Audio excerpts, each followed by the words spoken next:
یہ کیسے پتہ چلے گا کہ یہ آزمائش اپنی کوتاہیوں کی وجہ سے ہے یا اللہ کے فضل سے ہے؟ غریبی کے بارے میں فرمان ہے کہ غریبی اللہ کے قریب کرتی ہے، اور غریب ہم میں سے ہیں اور ہمیں بہت عزیز ہیں۔ تو غریب جو ہے یہ اللہ کے قریب ہوتا ہے۔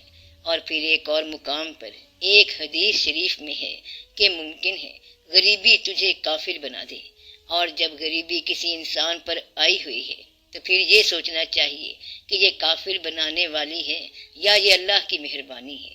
اگر اس غریبی کے دوران، اس تکلیف کے دوران اور اس ابتلا کے زمانے کے دوران آپ دعا کے قریب ہو جائیں تو وہ تکلیف اور ابتلا مہربانی ہے۔ اگر ابتلا کے زمانے آپ کو بغاوت پر مائل کر دیں تو پھر وہ تکلیف آپ کے لیے سزا ہے۔ جب کوئی مشکل وقت آ جائے اور مشکل وقت میں آپ کو دعا یاد آ جائے تو پھر یہ سمجھیں کہ وہ مشکل آپ کے لیے بہتر ہے، کیونکہ آپ کا دل موم ہو گیا۔ اور اگر تکلیف آ پڑی اور دل پتھر ہو گیا تو سمجھو کہ یہ عذاب ہے۔ سب سے زیادہ بدقسمت وہ انسان ہے جو غریب بھی ہے اور سنگ دل بھی ہے۔ غریب کو نرم دل ہونا چاہیے، اور وہ اگر غریب ہے تو اللہ کے قریب ہوگا اور اللہ کے حبیب پاک صلی اللہ علیہ وآلہ وسلم کے قریب ہوگا۔ جب یہ صورت ہو تو پھر انسان کہتا ہے کہ ہر چہرے میں آتی ہے نظر یار کی صورت، احباب کی صورت ہو کے اغیار کی صورت۔ جس آنکھ نے دیکھا تجھے اس آنکھ کو دیکھوں، ہے اس کے سوا کیا تیرے دیدار کی صورت۔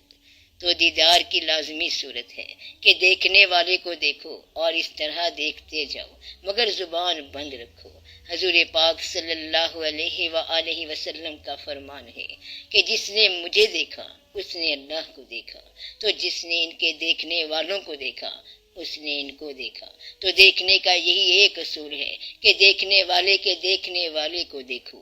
اگر ایسا شخص کہیں مل گیا تو آپ اسے دیکھتے ہی چلے جاؤ۔ اس شخص کے لیے اب نہ کوئی سوال رہ گیا اور نہ کوئی جواب رہ گیا۔ ایسے میں سوال جواب پیچھے رہ جاتے ہیں۔ ہم ان کے پاس گئے حرف آرزو بن کے، حریم ناز میں پہنچے تو بے نیاز ہوئے۔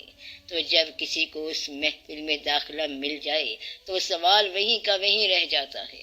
اگر اس سے کہیں کہ کیسے آئے ہو تو وہ کہتا ہے مجھے ہوش ہوتا تو پھر پتہ چلتا کہ کیسے آیا ہوں۔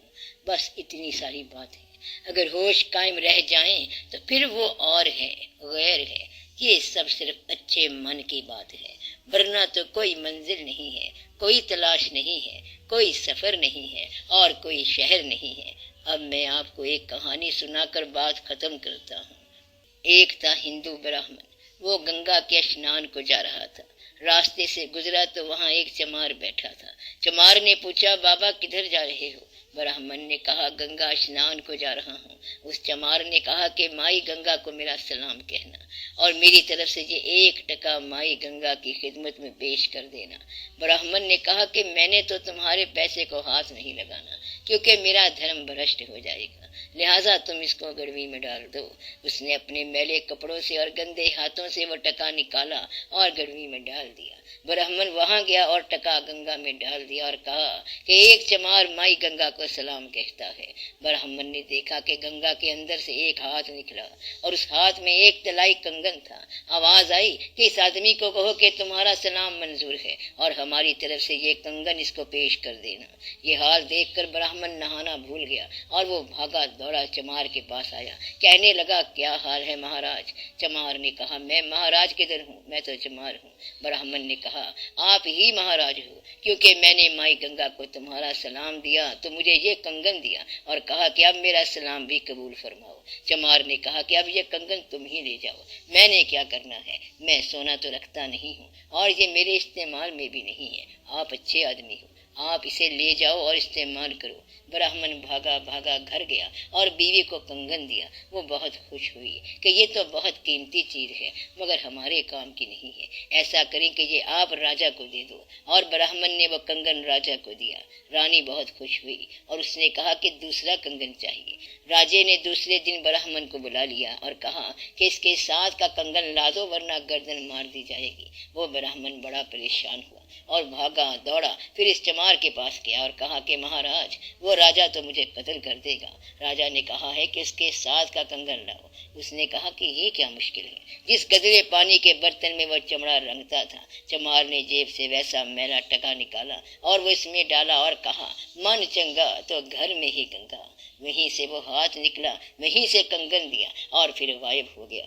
تو مقصد یہ ہے کہ من چنگا رکھو تو گھر میں ہی گنگا ہے، من چنگا کرو تو سب چنگا ہو جائے گا، پھر قبولیت ہو جائے گی۔ اب دعا کرو، آپ سب دعا کرو کہ اللہ تعالی ہم سب پر رحم فرمائے۔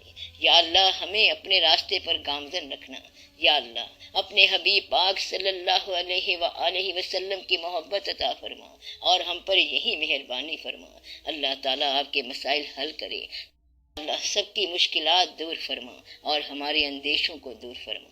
یا اللہ ہماری امیدیں پوری فرما، ہمیں نیک مقصد کے لیے استعمال فرما۔